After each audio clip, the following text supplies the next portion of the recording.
Welcome back to our next episode of What's Up, Prof. Nice to see you again, Walter. Yes, it hasn't been this long this time. No, we have got a lot to say, so I'll open with a word of prayer.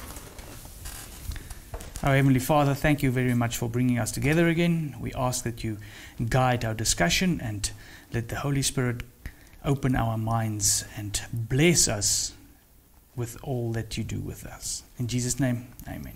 Amen. Well, the title is still Conspiracy Theories, with a tiny little question mark behind it. This is the third one in this little subsection. Yes. Hopefully the last one in this subsection, then we can get on to other topics, right? Correct. So we were talking about Revelation chapter 11 and its effect on the times we live in. And we were looking at the double application, the then-time application of a literal event, serving as a type for a greater event at the close of time. Now today we're going to talk about the new normal. And I know people have heard about the new normal, but we have to again apply our filters and put it into context. Yes. And we last looked at the destruction of the cities and the warning that thousands of cities will be destroyed. So this is a very serious issue. So what is the new normal? And is it an improvement or is it a regression? Now, if we look at the overall picture, we know that God is going to destroy the whole world, right? Yes. So we have to look at what the new normal is. So we'll just play a little video just to get people tuned into the idea of what the new normal is. We're going to a different place, which is a new normal. A new normal. A new normal. A new normal. A new normal. New normal. Embrace the new normal. The new normal. The new normal. The new normal. New normal. This new normal is going to look very, very different. Not normal, but a new normal. The new normal. New normal. There will be a new normal. A new normal. New normal. A new normal. The new normal. A new normal. This is the new normal. This is our new normal. Our new normal. A new normal. Our new normal. New normal. The new normal. Our new normal. We will transition into the new normal. This will be the new normal until a vaccine is developed. It's kind of freaky, folks, you know, when you see that sort of stuff, you can see how long they've had this plan in the making. You know, World Economic Forum rolling out their whole plan to restructure the world, the Great Reset that we need to combat this terrible crisis and the terrible state of police brutality that we find ourselves in. Everything that these people who run the World Economic Forum have done, and now they're offering us their solution, which is to basically lock everybody into a smart prison. The thing that'll get us back is the vaccine. Until we have a vaccine. Zero tolerance. So every time we see a case, we basically pounce on it. A vaccine. A vaccine. The vaccine. The vaccine. To all 7 billion people. Almost every expert agrees a vaccine is the fastest way to get our world back. You know, it's so important to get not just hundreds of millions, but literally billions of those vaccines. Legislative amendments that would make vaccinations mandatory for public school students unless they have a medical exemption. The vaccine is the thing that will change things. The vaccine. The vaccine. On the issue of the vaccine, which you've said in the past could take a year to 18 months, will we have to wait for a vaccine to hug our family and friends who are outside of our bubble? You know, we'll have to prepare for the next one. That will get attention this time. They're really pushing the second wave. But this is just the beginning, folks. It's not going to go away. I said that months ago, this is not going to go away. They're going to release the lockdown a little bit and then they're going to ramp it up even more. What they want to do, you know, the Covet pass that everybody needs to have to show they're infection-free, all the stuff they want to do. They're trialling it in Africa now. They're calling it a trust pass to make sure you're vaccinated. A vaccination record payment system is what they're talking about. This is the payment system. They want you to be scanned, retinal scanned, facial scanned, biometric scans, and that's how you're going to be paying. You won't need cash anymore. You won't even need your smartphone anymore. You will be paying with your face. And of course, you'll need a record of vaccination in order to enter the store to begin with. A cashless economy where people make purchases with their faces. A giant network of surveillance cameras with facial recognition helps police monitor citizens. Ready for the new era of Big Brother? This time the super surveillance may be for your own good.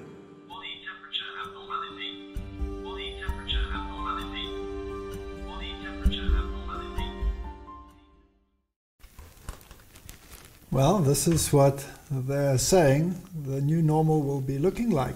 Now, many are saying conspiracy theories.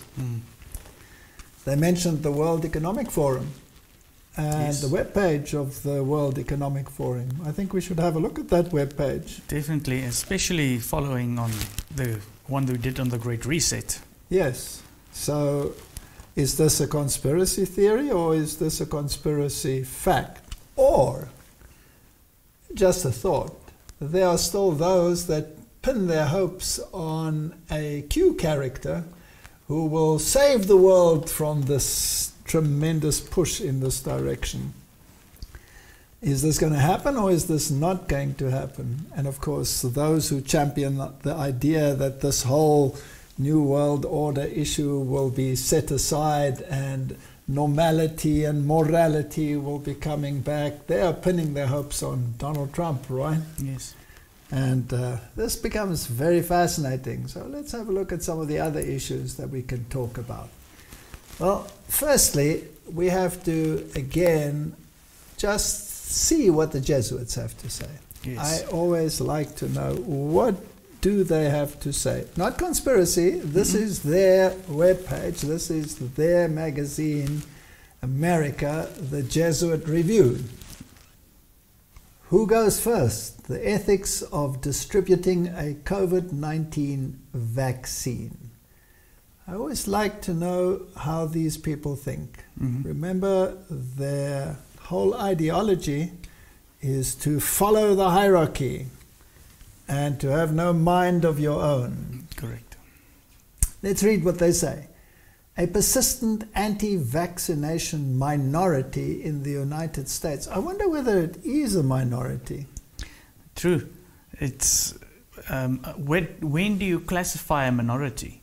On what basis? Yeah, when is it a minority? So is 5 million a minority?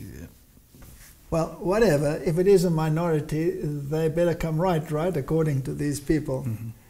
So a persistent anti-vaccination minority in the United States, along with many people's unwillingness to adopt simple measures to prevent spreading the virus, underscores the challenges ahead.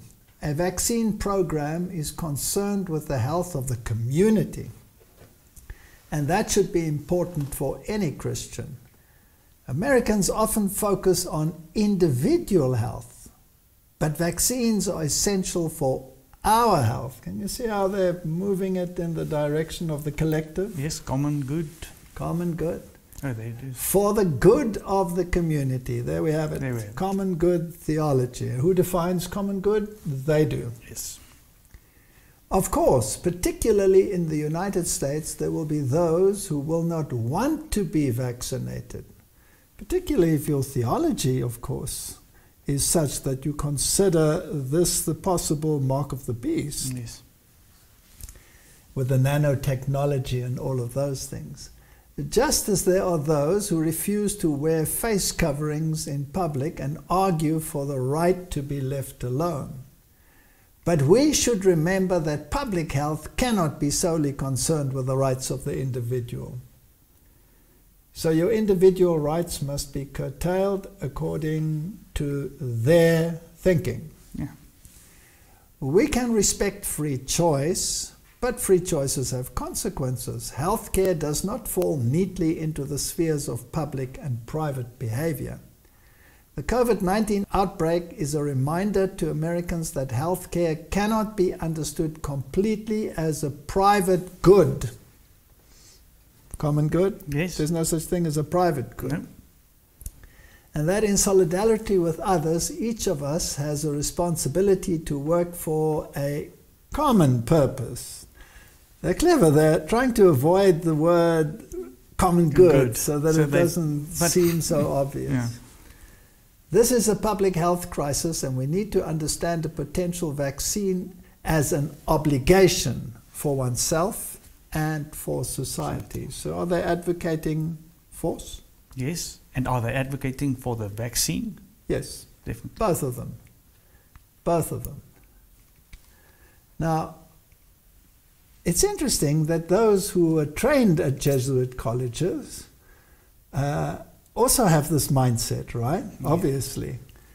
But I find it fascinating that they also have this mindset that as far as the protests and disruptions are concerned, they do not definitely want to condemn it because they are the instigators of revolutions and wars and calamities in the world. So let's just look at what happened in this discussion with the master behind the COVID-19 measures. Thank you, Mr. Chairman. Dr. Fauci, do protests increase the spread of the virus? I think I can make a general statement. Well, 500,000 protesters on June 6th alone. Yeah. I'm just asking, that number of people, does it increase the spread of the virus? Crowding together, particularly when you're not wearing a mask, contributes to the spread of the virus. Should we limit the protesting? I'm not sure what you mean.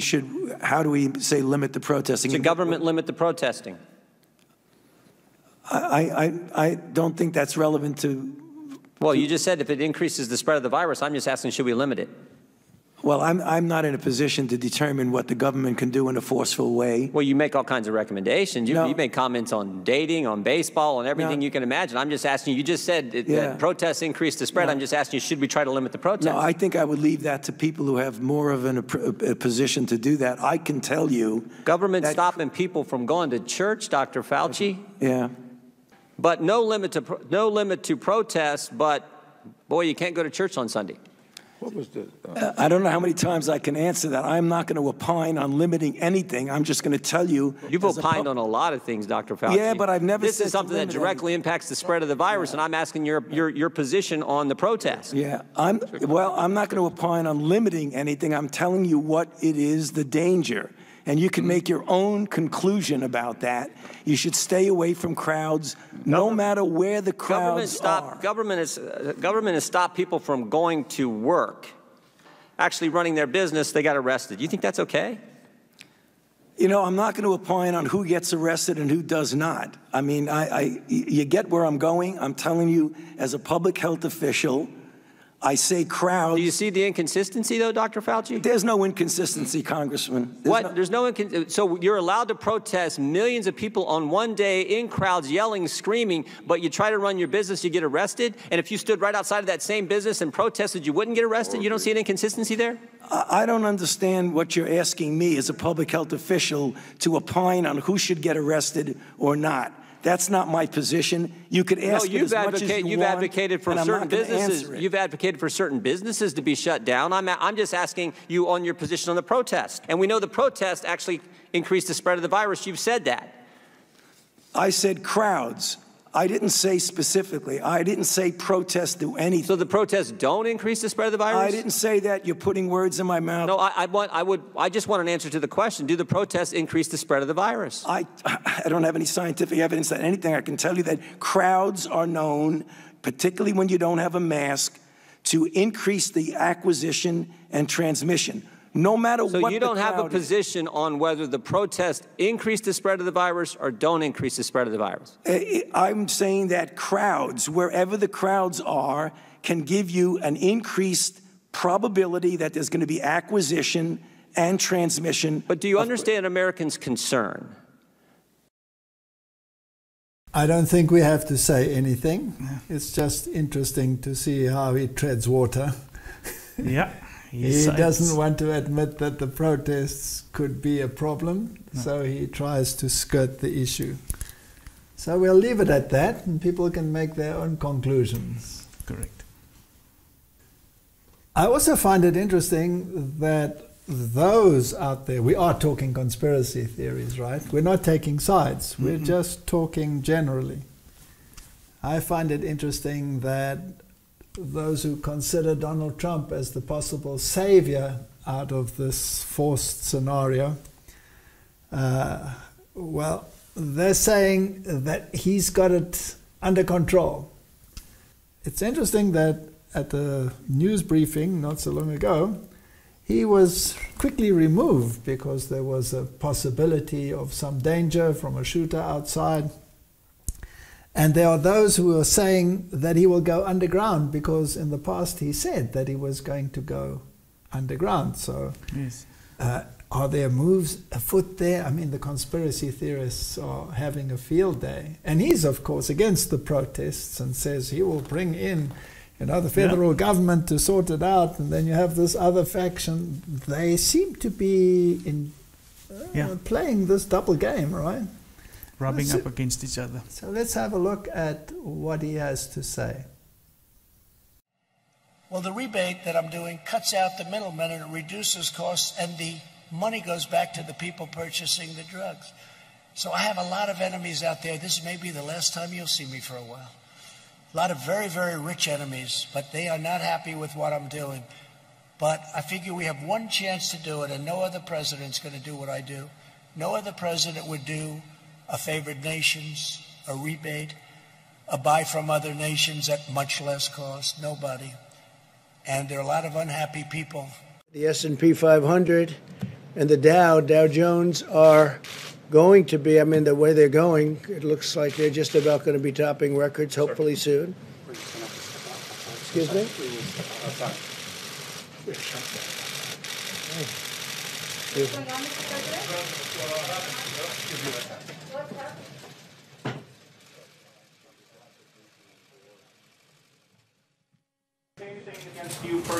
I don't know. I didn't ask that question.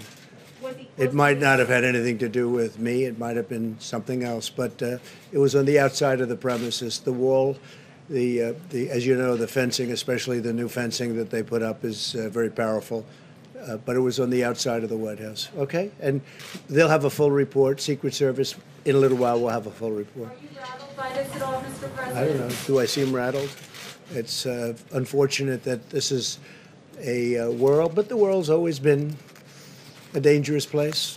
It's not something that's unique. The world has been, you look back over the centuries, the world has been a dangerous place, very dangerous place, and it will continue, I guess, for a period of time. Now, if we consider our discussion, King of the North against King of the South, we have two ideologies clashing here. Yes. But we also read that fascinating verse they sit at. It's the same table. They sit at the same table. And this is always interesting to me. So, conspiracy theory or no conspiracy theory, what does the Bible say and where's all of this heading? Let us go to that web page from the World Economic Forum and see what they have to say. Now, this is not conspiracy. No. This is their web page. Yes. Where do they want to take humanity? Whether they are successful in this, whether this is a conjecture or a hope, whether this is going to be a reality, that's not our place here, right? No. This is not conspiracy for all those who want to shout conspiracy. This is a fact. Now, we went through this web page yes, in some detail, right? You can get lost and continue for a long time on this web page, especially this integrated map that they've got there on the COVID-19. They call it the COVID-19 transformation map. Now, this map is very interesting, and there are so many cross links that you can go to. And we looked at them, and they're fascinating. Yes. Now, with my old eyes, I can hardly see what's on the screen there because there's so much information. So, would you run us through it? If you get to the transformation map, this is the first thing you'll see. Right around this whole map, there's different headlines. Now, this is unfortunately not going to be integrated now because this is just a slide. So then if you go and you press, for instance, you click on there, it opens up a whole map of blue lines that links different headlines, and then you can go and click on the headline again and see all this. If you go on each one, probably if you are a subscriber to this, or then you can get all the information going. Get more detail. Yeah, yes. so we didn't do that, but we can still show you enough. On that map, you will see different headlines here as well. And what was interesting is this find a vaccine one. If you click that, then it shows you the different maps. And then they have a description here of it. And we're not going to go through all of this. I just want to show what was interesting if you just follow a few of these mapping. So this is their master plan. This is where they're heading. And all of this is, you can also see this is not a website or a map that's been thought up overnight. No, there's a lot of detail. There's a lot of information in here. Amount of detail. But they also tell you where they get the information, which sometimes it's universities and all sorts of very prominent sources. So then if you go then on that one, we clicked on that one, biotechnology. So it opens it up like this then. And then under biotechnology, there's these headings, and just look at these interesting headlines. Gene and genome engineering. Yes. And medical biotechnology. Yes. Environmental biotechnology, agricultural biotechnology, industrial biotechnology. And then under this one, it opens the map and it goes to global health. And then this one was very interesting. Human enhancement. Yes, to enhance the human being. Yes. So we'll go to that in a moment. But first, I want to go to the gene and genome engineering.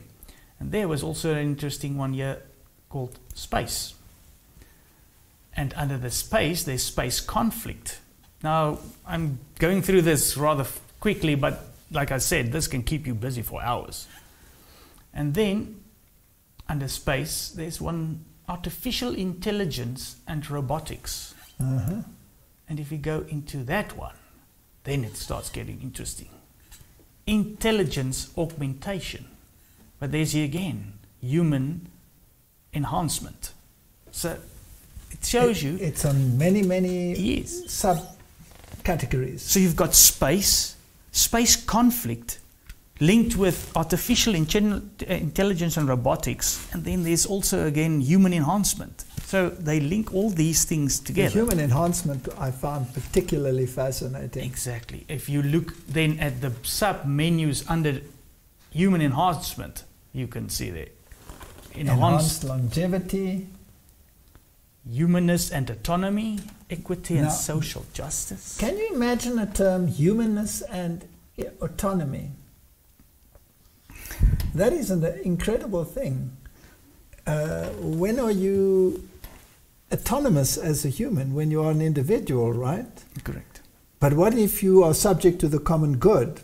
Must your autonomy then be curtailed for the sake of humanity? Well, what did we read in the Jesuit That's what article? the Jesuit said, right? It would have to be curtailed. Yeah. But continue, it gets fascinating. Yeah. Enhanced genes. Enhanced bodies. Yeah. Enhanced minds. So yeah, that is that map, and now I can give it over to you again. And then also interesting to, if you go and do a little bit of research. So is this just on their map, or is there already? Is the technology already available? Yeah. Are they working on it? Here's a very interesting article. It's a scientific article. It's a publication. It's from the US National Library of Medicine, National Institute of Health. And they talk about nanoparticles and the effect they can have on the human genome in the future. If you think it's a bit small, but the headline there reads non-viral gene transfection nanoparticles. Yes, absolutely. So it's about nanoparticles. Now let's just enlarge the abstract so we can see what it says. The introduction here says gene therapy, the treatment or prevention of disease by gene transfer. is regarded by many as a potential revolution in medicine. The recently concluded Human Genome Project has substantially increased our knowledge of the molecular mechanisms of cancer and other gene-based diseases. In addition, there are genes that have been identified whose function in a living organism currently remain unknown. Those are largely controlling genes. Concurrently, changes in the number of genes were found to be associated with a variety of disorders, some of which have been identified as responsible for the onset of several human diseases. The application of gene therapy in the suppression or replacement of malfunctioning genes promises progress in understanding physiological roles of genes and in treating diseases at the genetic level. The non-viral gene transfer method will permit targeting and analyzing biological effects to specific cell tissues. Ultimately, gene therapy will translate into substantial improvements in therapeutic ratio and cure rate for a broad range of diseases which are presently untreatable or poorly managed. Now, these nanoparticles are non-viral.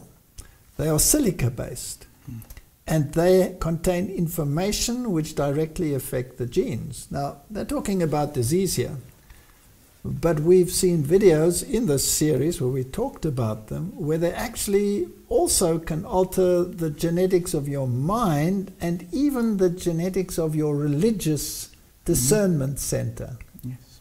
So that you wouldn't, if you were a fundamentalist, be able to believe what you believed before, because they could suppress your genetic system. Yes. Now, how far along the line are they in terms of interfering with your mind so that they can actually not only modify it, enhancement they call it, but actually regulate it? Now, that's interesting. Correct. Now, when we look at the conspiracy theories out there, we have to make a point, conspiracy theories. They're saying this vaccine could contain nanoparticles. This is interesting, right? Yes. And that these nanoparticles would then sort of create a grid whereby they can actually control you via certain radiation, particularly 5G comes to mind, etc.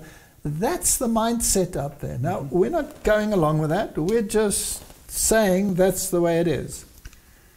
But the World Economic Forum webpage clearly indicates that they want to go that direction. Yes. Human enhancement, control of human thinking, control of what you do, yes, how you do it, etc. Just to go a little bit further, here's the Neurolink Project. And this comes from Cold Spring Harbor Laboratory, an integrated brain-machine interface platform with thousands of channels. And this is, of course, Elon Musk and his Neurolink technology that he's been talking about. This is fascinating stuff. Yes, very interesting. Here's an abstract from this article. Brain-machine interfaces hold promise for the restoration of sensory and motor function and the treatment of neurological disorders. Could it affect the way you think? But clinical BMIs have not yet been widely adopted, in part because modest channel counts have limited their potential. In this white paper, we describe Neuralink's first steps towards a scalable, high-bandwidth BMI system. We have built arrays of small and flexible electrode threads with as many as 3,072 electrodes per array distributed across 96 threads. We have also built a neurosurgical robot capable of inserting 6 threads, 192 electrodes per minute. And each thread can be individually inserted into the brain with micron precision for avoidance of surface vasculature and targeting specific brain regions. So they can target specific brain regions. Now, of course, they're telling you that this is all for medicinal purposes, And this all sounds wonderful, and people that are paraplegics will be able to walk. People that are blind, where the optic nerve is damaged, will be able to see because this technology will take over. But it goes further. Yes. They're even saying that you will be able to communicate almost telepathically without speaking. Now, we conjectured in a previous one that the world that is out there, the angelic world, used to be able to connect mind to mind. So the human being was also created with a tremendous capacity, which has somehow been curtailed as a consequence of sin. And the devil knows this. Yes. And he might be wanting to bring you back to where this technology overwhelms you and you think this is the greatest thing, but at the same time he wants to control you. So let's just go into this a little bit further. Here's a video which shows us what these people are actually doing at the moment. If someone ultimately does get a Neurolink installed, what will take place? Well, for version 1 of the device, it would be basically implanted in your skull. It can interface basically anywhere in your brain. So it could be something that helps cure, say, eyesight, like returns your eyesight, even if you've like lost your optic nerve type of thing. Really? Yeah, absolutely. Hearing, obviously. I mean, pretty much anything that it could, in principle, fix almost anything that is wrong with the brain. That's like a microcontroller in your muscle groups. You could then create a sort of a neural shunt that restores somebody who's a quadriplegic to full functionality. Like they can walk around, be normal. Whoa. Yeah. So maybe slightly better. Slightly better? Over time, yes. You're going to have to cut the whole top of someone's head off and put a new top with a whole bunch of wires if you want to get, the real turbocharged version, the P100D of brain stimulation. I mean, ultimately, if you want to go with full AI symbiosis, you'll probably want to do something like that. Symbiosis is a scary word when it comes to AI. It's optional. I would hope so. Yeah. It's just, I mean, once you enjoy the Dr. Manhattan lifestyle, once you become a god, seems very, very unlikely you're going to want to go back to being stupid again. I mean, you literally could fundamentally change the way human beings interface with each other. Yes. Yes. You wouldn't need to talk. Well, you'll be able to interface with each other in some sort of a non-verbal, non-physical way where you will transfer data back and forth to each other without having to actually use your mouth and make noises. Exactly. So I've said is like that there could be potentially a universal language that's created through computers that particularly young kids would pick up very quickly. Yeah, I think you would, in principle, you would be able to communicate very quickly and with far more precision ideas. And language would, I'm not sure what would happen to language. But you could probably, in a situation like this, you would be able to just, it would be like, kind of like the Matrix. You want to speak a different language, no problem. Right. Just wire it, or just download the program. Whew. So you can download the program. What programs do they want to download into your mind?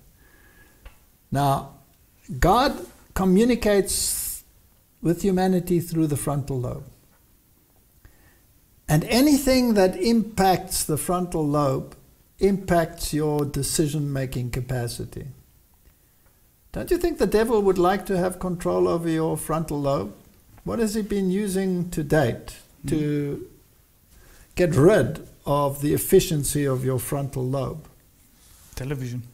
Television. Music. Drugs. Music. Stimulants. Caffeine. Any one of those cannabinoids, any one of those, anything to get your frontal lobe to be curtailed so that he can implant his way of thinking. And if that spirituality center could be affected, that would be the ultimate. That would cut out God, right? Yeah, like you mentioned. We just download the program. And if you become like a god, you become like a demon god. So those centers that you used to have in the antediluvian world, that God had to curtail because of sin. Because if you could read somebody's mind, can you imagine the chaos that would create and how it would increase sin in this world? True. So God eliminated that capacity so that it would not create a worse situation than we already have. What about the antediluvian world? That's probably one of the reasons why God had to wipe out the earth. And after the fall, there was a genetic switch. Certain things changed.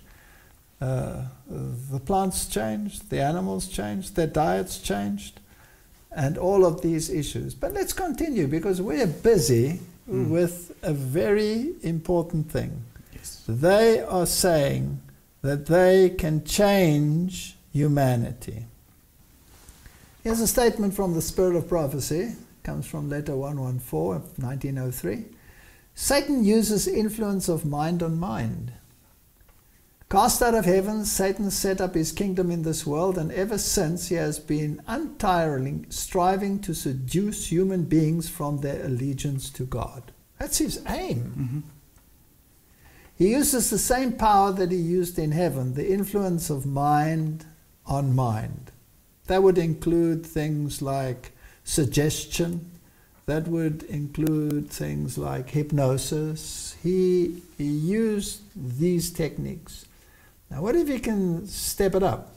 What if through nanoparticles he could step up the control over the human mind? Men become tempters of their fellow men. The strong corrupting sentiments of Satan are cherished, and they exert a masterly compelling power. Under the influence of these sentiments, men bind up with one another in confederacies and trade unions and secret societies. There are at work in the world agencies that God will not much longer tolerate. Any secret society must have a secret agenda, yes, a buddy agenda, right? And if it is supposed to be universally effective, then that agenda must somehow be transferred to humanity. So this is the way he works. So stay away from any of such associations. Come out of Babylon. Now, I put this slide in because I just wanted to show that the Jesuit mindset is one mindset that has to be, according to their philosophy, transferred to all of humanity. Yeah. And we discussed the Jesuit mindset in quite some detail. And we discussed this aspect that they have to control your thinking, that you have to give up your individuality for the sake of the common good, yes, that you have to give up your individual judgment to the hierarchy of the church. Because according to them, and particularly the Pope, has a much better understanding than you as an individual could ever have. So he will tell you what to believe, he will tell you what to believe and how to interpret the Bible according to his way, and God is cut out of the equation. Do you think God likes that kind of philosophy? No, definitely not. Did God die for your freedom of choice? Absolutely. If God could have created us without a freedom of choice, then we would not have sinned. Correct. Then he would not have had to die. Yes. So if he had this mindset, then he would not have had to die. Yeah. and there would have been no sin in the world. No. But you would have been a robot. Yes. Would you like to be a robot? No. Would you like to have 1,000 nanoparticles and wires in your head telling you what to do and how to react and what to believe? No. You wouldn't like that? No, not at all. So who would you rather trust? God. God or the devil? Would you rather trust God, who demonstrated to all of humanity that he values your freedom of choice to the point of paying the ultimate price? I mean, it's a no-brainer. Correct. As far as I'm concerned. That's dependent on your view of God. Because your view of God should be, he was loving to do that all for you. Yes. Does God have rules? Yes. Would God like you to obey his rules? Yes. Is he going to force you? No. You can see in humanity that he certainly doesn't force them, right? No. But once they've made their choice that they do not want to adhere to a set of logical, love-imbued laws, then he says, well, then you can't be with me. So the Association of Jesuit Colleges and Universities just tells us how many universities the Jesuits have in the United States alone. We're not even talking worldwide, right? 27 universities, and all of these sentences for career enhancement and guidance. And then, of course, after 50 years, the living spirit of Vatican II and how the Jesuit education is working in the world. Now, this is just colleges and universities and schools, hundreds of schools, of course. And this mindset has to be, this Vatican II mindset has to be transferred to the whole of humanity.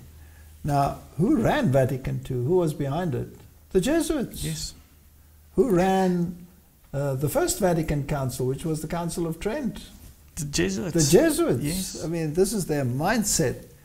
And then they still boast, if you go to the Jesuit alumni in Congress, they'll tell you that the United States Senate has 12 alumni from the Jesuit universities, and the House of Representatives 43. They're pretty interested in politics, right? Yes. And they're pretty adamant as to what the results should be and the movements should be about Covet. And their alumni, like Forsey, seem to be, very in tune with their agenda. Here's another statement from Manuscripts Release, number 8. God's presentation of the detestable works of the inhabitants of the ruling powers of the world, who bind themselves in secret societies and confederacies, not honoring the law of God, should enable the people who have the light of truth to keep clear of all these evils. More and more will all false religionists of the world manifest their evil doings, for there are but two parties, those who keep the commandments of God and those who war against God's holy law. But there seem to be hundreds of parties out there. Yes. But there's only one that says the commandments of God. Not the commandments of Rome, the commandments of God. So if there are only two categories, then all those other categories must be one collective category, sitting at one table. Yes. Fascinating. And God will not much longer tolerate this. And God will destroy the entire system. So whether the king of the north wins or whether the king of the south wins is irrelevant. Correct. They're going to be destroyed. Yes. Well, we do know that the king of the north is going to have the ascendancy. Now let's go back to the French era and the French Revolution and Revelation chapter 11. Who was ruling in France and in the entire Europe, for that matter, before the French Revolution? The Roman Catholic Church, right, under the Jesuits. And then they lost a lot of their power through Protestantism. And the Protestant nations were well, at least half of Germany, the United Kingdom, the United States of America, and then the other spatterings around the world, Australia, New Zealand, Southern Africa, etc., etc. And somehow they had lost their power. And then they had to regain their power. So how about throwing all religion out, both Protestant and Catholic, and bring in secularism on a grand scale under a Jesuit plot, pretend that Catholicism had a mortal wound. It seemed to have a mortal wound. It doesn't say it had a mortal wound. And then once the outplay of this philosophy has brought the world to the chaos that we have now, bring back the first system. Is that a possibility? Yes, well, that's how the plan should play out. Correct. Now, in the first instance, how did Rome control humanity so that the mindset of humanity would be absolutely in harmony with the mindset of Rome? Took away the Bible. Took away the Bible, number one. Secondly? Free choice. Free choice. They forced you. And if you didn't believe like they believed, the stake, torture, the rack. Heretic. All right. Now today we're saying, you know, that's barbaric. So we won't torture you to death. So the French Revolution used the guillotine and just chopped your head off, which was probably not their plan A, but became their plan B. And so God is going to destroy all of these systems. So that's important to know. Yes. So what is your only safety? God. God. That's your only safety. So here are they that keep the commandments of God and have the faith of Jesus. What does Revelation chapter 22 tell us? Who has access to the tree of life? Those that keep the commandments. Those that keep the commandments of God. Unless, of course, you have a modern translation, then you only have to wash your robes. Clothes, yeah. And it doesn't even say in the blood of the Lamb. So let's stick to one that says it as it is. So God is going to destroy everything. That stone is going to strike. And the whole system will be taken away. Now, this is something I put in writing so that we could think about it. If you think this is a step forward for humanity, speaking about this human enhancement, and it does not rob you of your freedom of choice, then you have no understanding of the character of God, who was prepared to die for your freedom of choice. Can we improve on God's creation? No. You know, just look at any issue. Look at the manipulation of food, for example. Genetic manipulation. Oh, we have such wonderful yields now. Yes. And you know, everything is just perfect for packaging and distributing, but the quality is just absolutely horrendous in many cases. Now just cast your mind back to the biblical times when those spies went into Israel, went into the promised land, and they came back. What did they bring back? Wonderful food. Wonderful food. And they brought back one bunch of grapes. And how many people carried it? 2. 2 people carried it. So have we gone forward or have we gone backwards? Definitely backwards. I haven't seen a bunch of grapes yet that 2 people have to carry. Yeah, well, I was on a farm when I was younger, and it was a farm in the Cape. It was a wine farm, and there I saw a bunch of grapes which was probably about this big. Okay. And it amazed me. It was just one huge bunch, one bunch of grapes. So today that is virtually impossible. They're all about this size if they're anything wonderful. So have we really gone forwards or have we gone backwards? I mean, we spoke about heirloom seeds and original things and those tomatoes that you get and that fruit that you get. I don't know. I don't think you can improve on anything that God made. Those big cabbages and everything is when it's natural. And, Yeah. you know. Sure, if things have gone wrong and sin has brought demise and disease into the world, you can improve upon these things. But your freedom of choice is what it's all about. Peace on earth by transforming humanity into zombies, or peace on earth by accepting God's plan of obedience to his commandments by choice. Which one do you want? Which one of those two? I'll take the peace on earth, accepting God's plan of obedience. Okay, do you think humanity will by choice accept to obey God? As a whole, I doubt it. No. Right? So only those who actually accept it will be acceptable to God. Now there are many that are putting their hope, if you look at these conspiracy theories out there, and the people that talk about them in particular, they're saying, this is a sign that the church is going to be raptured. There's no such thing in the Bible. There will only be a final separation of the wicked and the just, and God's people will be taken and meet the Lord in the air, right at the end, after the plagues have fallen. So this is a false hope being given to the world out there. So is God evil if he destroys this system, or is he a loving God? That's my question. I think he's a loving God. Well, I would be incredibly grateful if God would prevent someone from controlling my mind. Mm-hmm. And if he wants to do it by force or by whatever means, I would be very grateful if God intervened. So Joshua 24 verse 15 says, and if it seems evil unto you to serve the Lord, choose ye this day whom you will serve.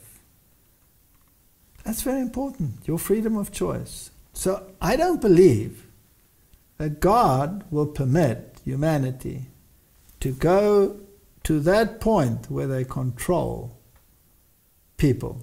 He might permit some that have already given themselves over to be controlled, but humanity as a whole, I have serious doubts. Let's get back to Revelation chapter 11. Verse 12, we did the other ones in the previous chapter. And they heard a great voice from heaven saying unto them, come up hither.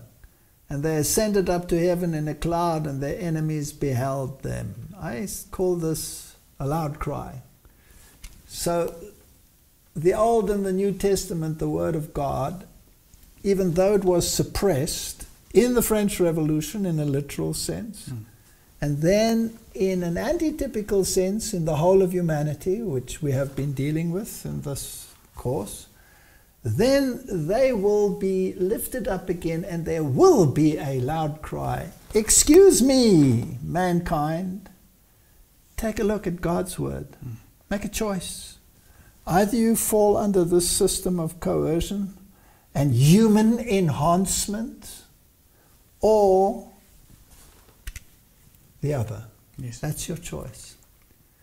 And at the same hour was there a great earthquake, and a 10th part of the city, and in the earthquake were slain of men 7,000, and the remnant were affrighted and gave glory to God of heaven.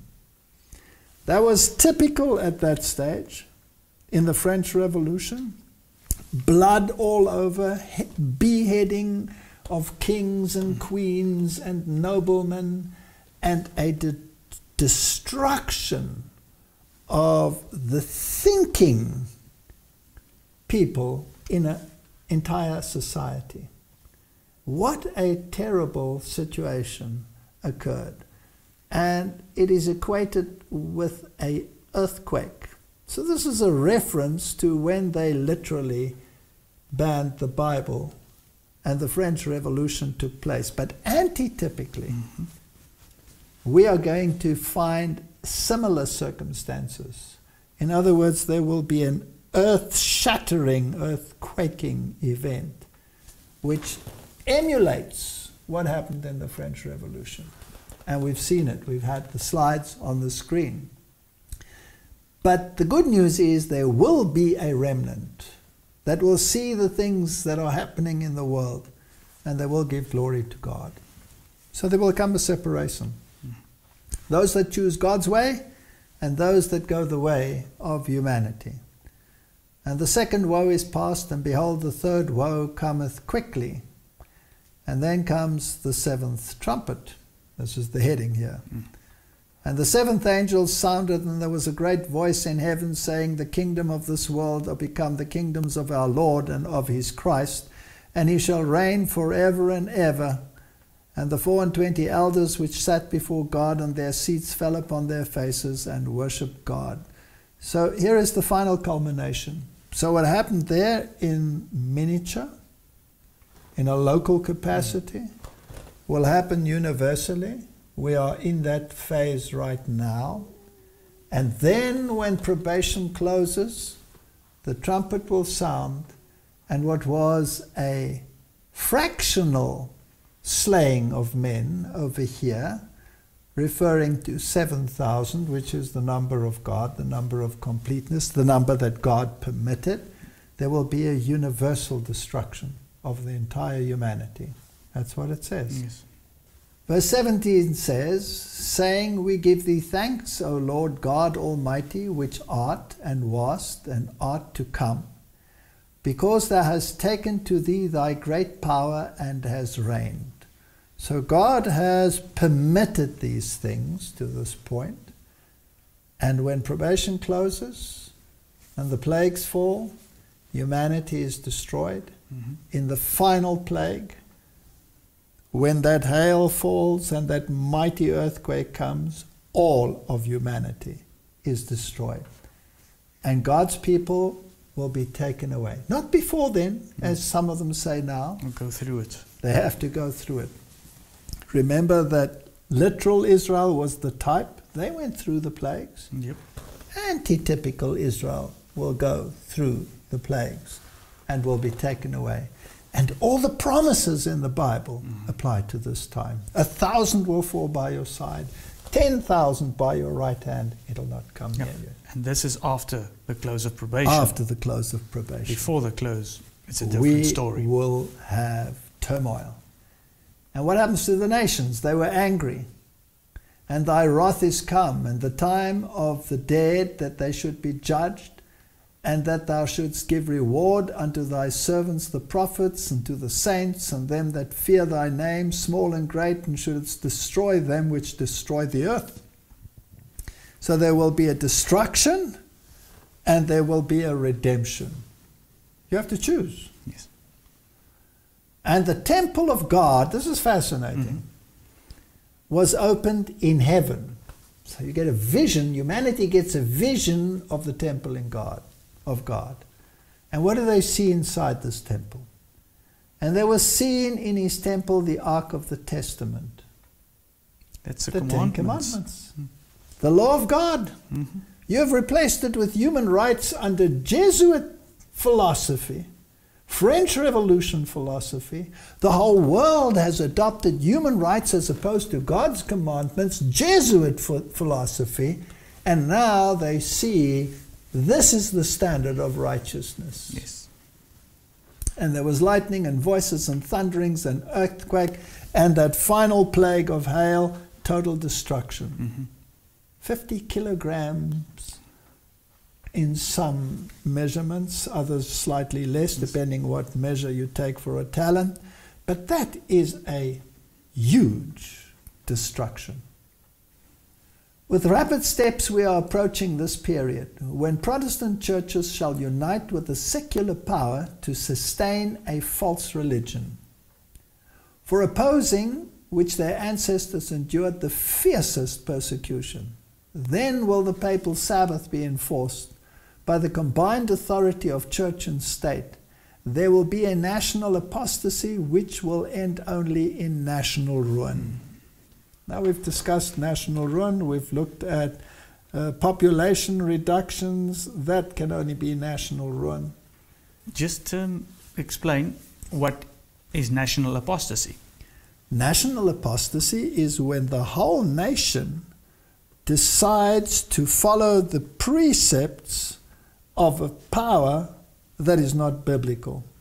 That's national apostasy. Even if it looks biblical. Even if it looks good.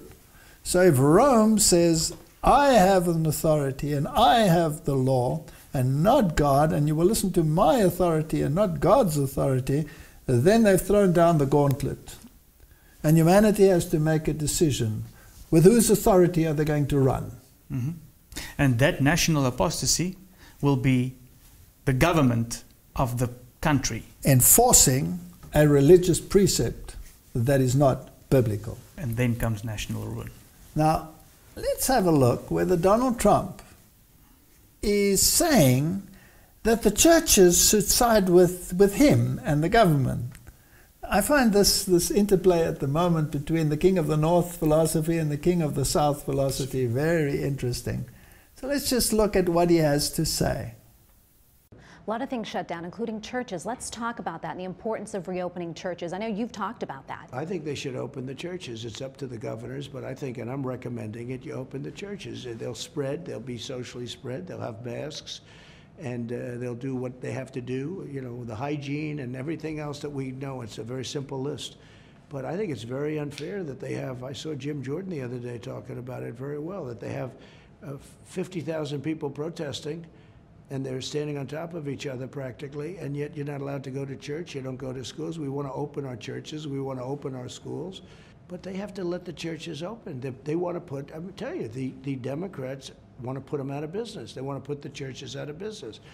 Mr. President, is there a way to deem churches as essential businesses? How can we do that? I am looking at that because I think it's enough already. You have some states, I think they have they never want them open. They don't want churches open. Look, the Democrats, frankly, if you look at the radical left Democrats, which are radical left now, they've gone radical left, whether you're talking about life or whether you're talking about almost anything, they're not liking it. They're not liking it. And if there was one message you wanted to say to our viewers, what would it be right now? Well, I think anybody having to do with, frankly, religion, but certainly the Catholic Church, you have to be with President Trump. When it comes to pro-life, when it comes to all of the things, these people are going to take all of your rights away, including Second Amendment, because, you know, Catholics like their Second Amendment. So I saved the Second Amendment. If I wasn't here, you wouldn't have a Second Amendment.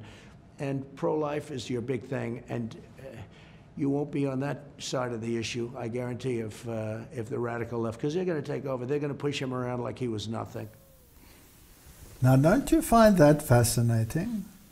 So he's the one who says the churches should open. And the churches should side with his philosophy, particularly the Roman Catholic Church, because their philosophy is basically what he said his philosophy. Now remember, he's also Jesuit trained. Mm-hmm. I find this very interesting. This is exactly what we see in the Bible, that the mark of the beast will be enforced. Now, by a church-state yes. conglomerate. Now, let's say that, for argument's sake, this philosophy is the one that will turn out to be the one wielding power. Then there's a tremendous likelihood that religious legislation would come into play again to prevent this chaos out there in the world. Isn't that correct? Mm-hmm. Here's an article, Trump campaign advisor Jenna Ellis, separation of church and state is a liberal lie. They definitely want church and state to come together. We don't have to read the argument in detail, but the notion that the United States observes a separation of church and state is a lie, according to President Donald Trump's senior campaign legal advisor. They should be together. Now, let's think about this. Now, we've been talking so much about Sabbath. Why would it be the Sabbath?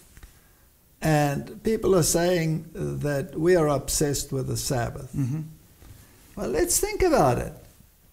The Sabbath is God's mark of authority. Correct. And it says in Exodus 31, verse 13, speak thou also unto the children of Israel, saying, verily my Sabbath ye shall keep. For it is a sign between me and you throughout your generations, that you may know that I am the Lord that does sanctify you. It is the mark of his authority. And the Roman Catholic Church says that the Sunday is a mark of her ecclesiastical authority. So more than any other idea or commandment, the Sunday is linked to the authority of Rome, and the Sabbath is linked to the authority of God. Yes. So when it comes to a choice whose authority is the one that I accept in my life, if the sign is the Sabbath or the Sunday, then the keeping of the one or the other determines where your allegiance lies. So to me, it's not a question of a day. People always say, oh, it's just a day. It's not a question of a day. It's a question of authority, which happens to be absolutely linked with the day. So if I want to show the world that I accept in my life the authority of God over that of anyone else, what do I have to do to display it to the world? Keep Sabbath. Yes. Can Satan attack any of the other commandments? Well, he has. He's made them all null and void. But the very last one that he is keeping in reserve is the Sabbath issue. And he has no choice but to attack the Sabbath. Why? You can explain. Because it's the authority of God. Oh, yeah. And if he wants to attack the authority of God, he can do all the other things. He can send 10,000 musicians into a stadium singing, "Highway, we're on a highway to hell and we don't care." That doesn't attack the authority of God. It's linked to the Sabbath. So he has to attack the Sabbath. And he has to replace it with the mark of his authority. Yes. There is no choice. He doesn't have a choice on the Sabbath. No. If he wants to attack the authority, he has to attack the Sabbath. And that's going to be the issue. Whether people like it or not, that is the issue, because it's linked to the authority. So, we were told also that this links up with Revelation chapter 18. Yes. So we will not go into such detail, because Revelation 11 is basically the type of this antitypical event. That one gave a local application with a greater application universally. And this one, Revelation chapter 18, will give the consequences. So let's just briefly go through it. We've dealt with it in so much detail. We don't have to go into all the issues in the beginning here, because we've had WhatsApps on all of this. Yes. And after these things, I saw another angel come down from heaven. This is after the mark of the beast and Revelation 13. And then there is this message of tremendous glory going to the world. And he cried mightily with a strong voice, so this is the loud cry, saying, "Babylon the great is fallen, and has become a habitation of devils, and a hold of every foul spirit, and a cage of every unclean and hateful bird." So we've discussed Babylon, the conglomerate of churches under the leadership of Rome. We discussed the three parts of it, yes, that it was the dragon, the beast, and the false prophet. We're not going to go into this detail. And that the foul spirit was a false Holy Spirit that permeated the systems. And then it tells us that all the nations drank of this false doctrine, this false wine, of the wrath of her fornication, in other words, apostasy towards God. And even the kings of the earth had committed fornication with her. So the kings of the earth are fraternizing with the Babylonian religious system, yes, under the leadership of the papacy. Yep. And we just saw it. Yeah. We just saw it in a video. And the merchants of the earth waxed rich through the abundance of her delicacies. Well, look at the merchants of the world, all the mega billionaires. Yeah. And whether they're playing the left fiddle or whether they're playing the right fiddle, whether their name is Gates or whether their name is Soros, it doesn't really matter, right? No. And there are so many conspiracy theories about this. This is their game. The fact of the matter is they have the economies in their hand. Can they shut it down overnight? Yes. They can shut the economies of the world down overnight? Mm-hmm. Do they have them in their hand then? Yes. Do they seem to particularly care that they've been shutting it down? No. Doesn't look as if they're too bothered, right? No. No. So the individual... And some of the... It says the merchants will wax rich. So some of these even got richer when the economies did shut down. Ah, we actually saw that, right? And I heard another voice from heaven saying, "Come out of her, my people, that you be not partakers of her sins, and that you receive not of her plagues." If you're part of the system, you're going to receive the plagues. Mm-hmm. And this idea that the Protestant world will be raptured, that idea is going to rupture pretty soon. It's not going to happen. It's not going to happen. For our sins have reached unto heaven. What is sin? The transgression of the law. Absolutely. And God has remembered our iniquities. So Revelation chapter 11, what was the standard that God showed at the end there? The commandments. The commandments of God. Reward her even as she rewarded you, and double unto her double according to her works in the cup which she has filled to her double. So retribution is coming. How much she has glorified herself and lived deliciously. So much torment and sorrow give her. For she says in her heart, I sit as queen and am not a widow and shall not see sorrow. She believes that she has everything under control. She is the mother church. She's going to glorify herself. It's fascinating. They get away with everything. Yeah. And the bishops are saying, well, even if the priests confess that they have been pedophiles and that they've done this or that or the other, the system of the church does not permit us to tell others about it or bring them to justice.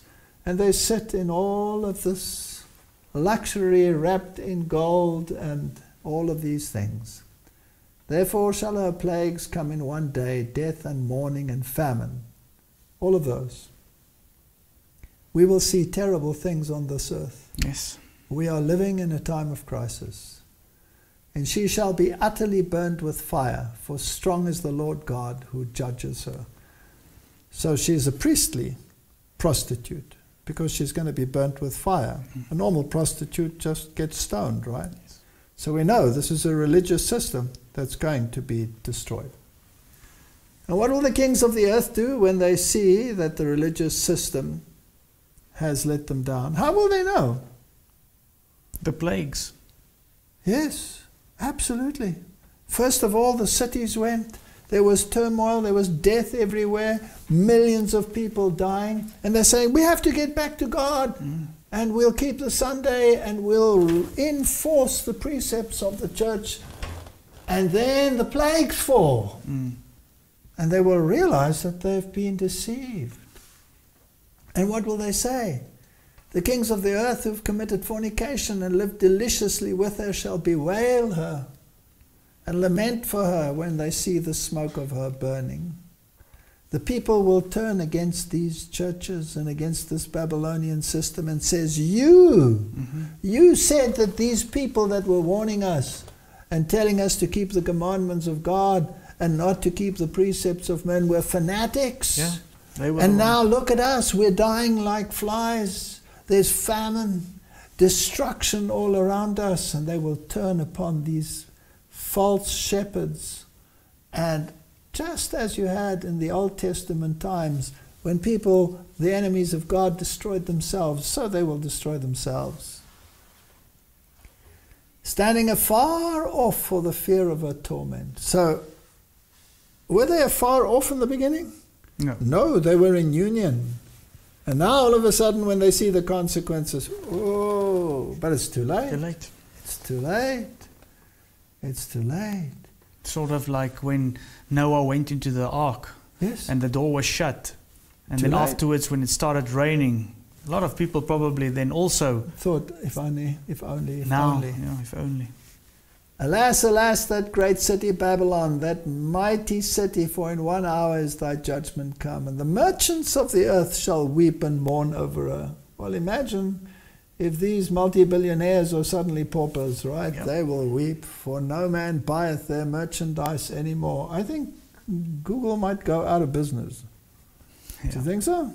And at that stage, it doesn't matter anymore, because there won't be evangelism when the plagues fall. No. There's no need, because the probation is closed. The merchandise of gold and silver and nanoparticles and... no, we mustn't add to the word. Silver, precious stones, pearls, fine linen, purple, silk, scarlet, and all thine wood, and all manner vessels of ivory, and all manner vessels of most precious wood, and of brass and iron and marble. Just talking about merchandise in general. And cinnamon and odors and ointments and frankincense and wine and oil and wheat and beasts and sheep and horses and chariots. And the fruit that thy soul lusted after are departed from thee. It's interesting that it talks about lust, lusted after, this craving of humanity. And all things which were dainty and goodly are departed from thee, and thou shalt find them no more at all. Total destruction is coming. The merchants of these things, which were made rich by her, shall stand afar off for the fear of her torment, weeping and wailing. Does that speak about a total collapse of the economy? Yes. Yes. The Now, whole it's world. interesting that Deagle portrayed a partial collapse. Yes.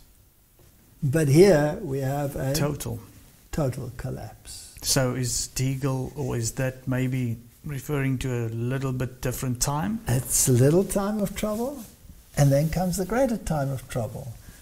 So we are now in the little time of trouble until probation closes. Then we go to total destruction. When the plagues begin to So Revelation 18 gives you a broader picture of the final destruction. And the only way to avoid it is come out of her, my people. And who are his people? Those that keep the commandments of God and have the testimony of Jesus and the faith of Jesus and keep the commandments, that they may have the right to the tree of life. How much plainer can God put it? I don't know. I don't know. And then also what I would like to add is that there's still hope up until the close of probation.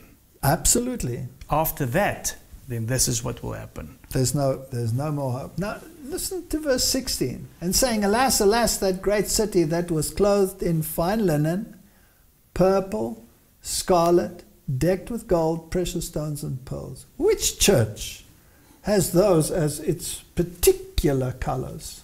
Roman Catholic The Church. Roman Catholic Church. Reason. That's there. Yeah, the age of reason. Goddess. Jesuit thinking. For in 1 hour so great riches is come to naught, and every shipmaster and all the company in ships and sailors and as many as trade by sea stood afar off. Total collapse of the world economy, not partial. And cried when they saw the smoke of her burning, saying, what city is like unto this great city? It controlled the world. It controlled the monetary system. Didn't Nebuchadnezzar ask the same? He asked the same questions. And they control both sides. This is the terrible thing. They control both sides, and they sit at one table and they plan this thesis, antithesis, synthesis, back to obedience to the king of the north, sudden destruction. And they cast dust on their heads and cried, weeping and wailing, saying, alas, alas, that great city, wherein were made rich all that had ships in the sea, by reason of her costliness, for in 1 hour she made desolate. How do you get to the top in merchandise and in trade. You have to be part of the system. Yes. Is it perhaps useful to be part of their secret societies? Rejoice over her, thou heaven, and ye holy apostles and prophets, for God has avenged you on her. That's the other side of the coin. I will rejoice. A system that wants to rob you of your personal choice. May God fulfill this promise. But may as many as possible heed the warning. And a mighty angel took up a stone like a great millstone and cast it into the sea. That's the nations. Saying, thus with violence shall that great city Babylon be thrown down and shall be found no more at all. Total elimination. I do not want to be part of the ecumenical movement. No. Because you're part of Babylon. Yes. And the voice of the harper and the musician and the pipers and the trumpeters shall be heard no more at all in thee, and no craftsman whatsoever crafty shall be found any more in thee. All those great cathedrals, all those masons, they're all going to be gone. And the sound of a millstone shall be heard no more in thee. This is interesting, because the millstone in this scenario is the one that grinds wheat. Oh. It's the one that feeds the people doctrine, the bread of life. But this is a false bread. This false millstone will disappear, because they have set aside the bread of life for saints and relics and systems which have no salvation in them. And the light of a candle shall shine no more at all in thee, and the voice of the bridegroom and the bride shall be heard no more at all in thee, for thy merchants were the great men of the earth. All those monuments with these great men of the earth, and those that we honor with special days, I'm afraid they will not be in that list that is mentioned up there, that will be rejoicing. For by thy sorceries were all nations deceived. This is direct demonic intervention. Yes. And in her was found the blood of the prophets and of the saints and of all that were slain upon the earth. They were responsible for these things. Many of the wicked were greatly enraged as they suffered the effects of the plagues. This comes from early writings. It was a scene of fearful agony. Parents were bitterly reproaching their children, and children their parents, brothers their sisters, and sisters their brothers. Loud wailing cries were heard in every direction. It was you who kept me from receiving the truth, which would have saved me from this awful hour. The people turned upon their ministers with bitter hate and reproached them, saying, you have not warned us. You told us that all the world was to be converted, and cried, peace, peace, to quiet every fear that was aroused. Perhaps we can add there, you told us that we would be raptured and not be part of this, but it won't happen. You have not told us of this hour. And those who warned us of it you declared to be fanatics and evil men who would ruin us. But I saw that the ministers did not escape the wrath of God. Their suffering was tenfold greater than that of their people. I believe there are many in Babylon, many ministers in Babylon who will see the light. Yes. I believe that many in Babylon will come out and heed that cry, come out of her, my people. And this is an appeal to all the ministers in all the denominations out there. Listen to the word of God. It's not complicated. Keep the commandments of God and hold to the faith of Jesus. The Protestant world today see in the little company keeping the Sabbath a Mordecai in the gate. You have to get rid of him. His character and conduct expressing reverence for the law of God are a constant rebuke to those who have cast off the fear of the Lord and are trampling upon his Sabbath. The unwelcome intruder must by some means be put out of the way. This is the aim of the devil. Yeah, that irritating little cult. That irritating little cult. When the power invested in kings is allied to goodness, it is because the one in responsibility is under the divine dictation. When power is allied with wickedness, it is allied to satanic agencies and will work to destroy those who are the Lord's property. It shouldn't be too difficult to discern whether a ruler is sticking to the Word of God or whether he's working contrary to the Word of God. The Protestant world have set up an idol Sabbath in the place of God's Sabbath should be. And they are treading in the footsteps of the papacy. For this reason, I see the necessity of the people of God moving out of the cities into retired country places, where they may cultivate the land and raise their own produce. Thus they may bring their children up simple, healthful habits. I see the necessity of making haste to get all things ready for the crisis. We are in the final moments of Earth's history. The Roman Church has not relinquished her claim to supremacy.